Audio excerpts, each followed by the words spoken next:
Welcome to the Late Show, everybody. Thank you so much. I'm Stephen Colbert. And not only is this audience alive, tonight we are live broadcasting from the Ed Sullivan Theater. That's right. Hey, live. It's happening right now. Boom. Now, live means that in the excitement of the moment, if I make a mistake, it can never be taken back. And I would like you to keep that in mind when you go vote this next November. Never be taken back. Please do. So, deep breath, everybody. Let's come up for air. We all just watched Donald Trump and Hillary Clinton debate for an hour and a half. Coming into tonight's debate, Democrats were divided between two strong emotions, panic and pants crapping. Democrats have not been this nervous since Anthony Weiner asked to borrow their phone. Whoop. Of course, I wouldn't do it. Don't do it if he asked. Don't do it. Done that. Not worth it. Not worth it. No. Of course, the expectations for the two sides were very different. For Hillary to win, she had to be confident but not smug, knowledgeable without being a know-it-all, charming but not affected, commanding but not shrill, also likable, warm, authoritative, and not coughing.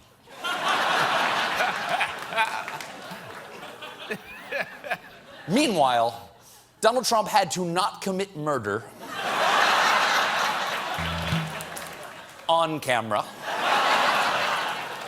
And that low bar was reflected in Donald Trump's debate prep. Instead of doing a bunch of mock debates, the word is that he sat down with friends over bacon cheeseburgers, hot dogs, and glasses of Coca-Cola and tested out zingers. Wow, that's how I prepared for tonight's debate, too. And he may not have prepared, but it also looked like he didn't. Meanwhile, Hillary was so prepared, my new nickname for her is Preparation H. It soothes. That's cold, man. It's a compliment. Yeah, it's a compliment. In the primary, she already proved she could soothe the burn. Of course. I don't know what it means. I don't know what that means. Of course, it did not take long for one of these two candidates to tell a lie. Donald, it's good to be with you. False! Where are the fact checkers? Where are the fact checkers? Pinocchio. Then Secretary Clinton went on the offensive on the topic of climate change. Donald thinks that climate change is a hoax perpetrated by the Chinese. I think it's real. I did not. Science is real. I do not say that. And All right. Let's go to the tweet. Donald Trump tweeted, "The concept of global warming was created by and for the Chinese in order to make U.S. manufacturing non-competitive." Though, look, in all fairness, there's always the chance that that tweet was created by the Chinese to make Trump non-competitive. Don't know. You don't know. Yeah, you don't know. You don't know. You don't know. Please, you don't know. Now, for months now, Donald Trump has questioned Hillary's health repeatedly. And I gotta say, there was one possible health scare on stage tonight. Trump sounded like he was fighting off a cold with cocaine. We have to renegotiate our trade deals, unless you're Mexico.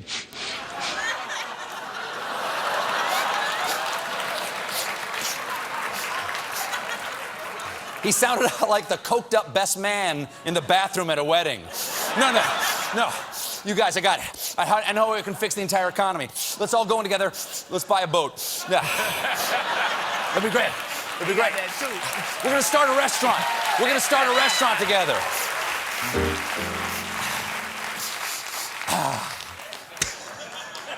He was like Scarface, but with more face. The debate was moderated by NBC's Lester Holt, which makes sense since he's hosted Dateline and is used to two rich white people who want to murder each other. And at times, the crowd was a little rowdier than was allowed in the rules, and Lester Holt had to Lester scold them. Let me just admonish the audience one more time. There was an agreement. We did ask you to be silenced. Okay, so help me, I will turn this debate around, and neither of these people will be president. Wait, stop clapping. Stop clapping. Trump went on. No clapping. Where was I? Okay, yes. Trump went on to explain why Hillary's detailed plan to defeat ISIS was a bad idea. Look at her website. You know what? It's no different than this. She's telling us how to fight ISIS. Just go to her website. She tells you how to fight ISIS on her website. I don't think General Douglas MacArthur would like that too much. Yeah, General Douglas MacArthur would be like, what is this website you have? And why? What is this? .com. Why is it asking me to donate $50 to a Hillary Clinton?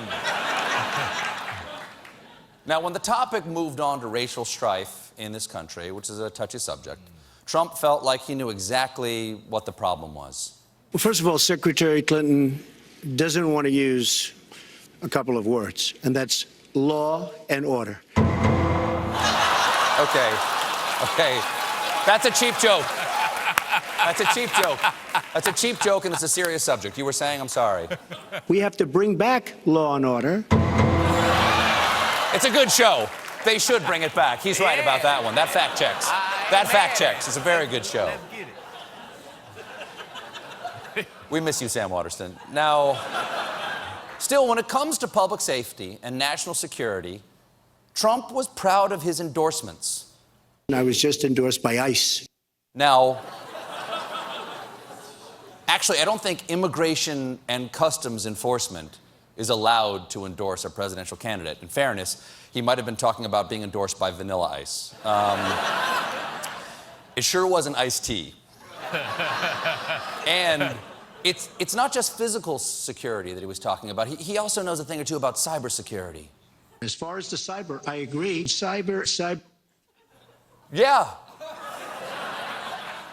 He knows a lot about cybering.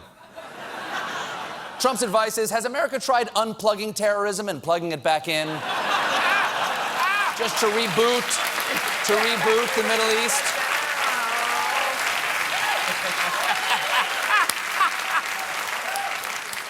And Trump went on to explain that he didn't know if the Russians hacked the DNC. It could have been someone else. It also could be somebody sitting on their bed that weighs 400 pounds, okay? Hey! I don't care if it is essential to the security of our country. We do not fat shame. No.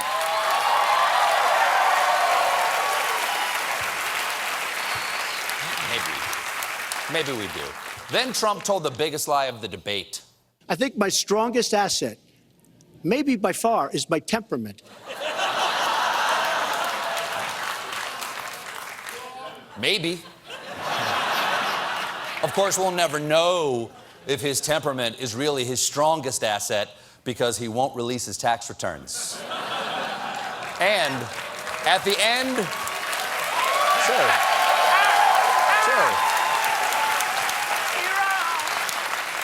Do you realize how Lester Holt is angry with you right now for clapping? And at the end of the debate, things really started to go off the rails. This is a man who has called women pigs, slobs, and dogs, and someone who has said pregnancy is an inconvenience to employers, who has said women... Never said that. Though I did say the slob thing, and it was funny.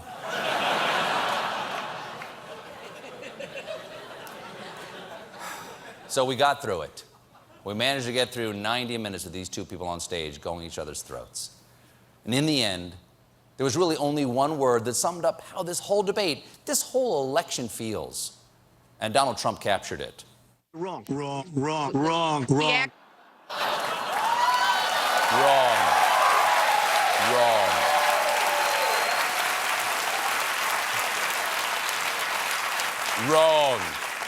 The only phrase he says more often is "I do." We got a great show tonight. When we come back, we'll find out if tonight's debate